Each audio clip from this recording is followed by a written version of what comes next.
আসসালামু আলাইকুম গাইস। আমি এখন টেকনিক্যাল থেকে মিরপুর একের দিক যাচ্ছি। ভালোই লাগছে, শীতের সকাল, ওয়েদারটা খুবই ভালো। সবাই আমার চ্যানেলটা সাবস্ক্রাইব করবেন, পাশে থাকবেন, এটাই আপনাদের কাছে আশা। আমি নতুন, সামনে দেখছি জ্যাম পড়ে গেল আবার।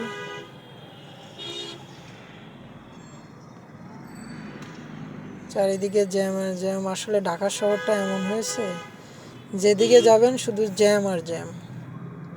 সবাই যেদিকে বের হবেন সময় হাতে নিয়ে বের হবেন।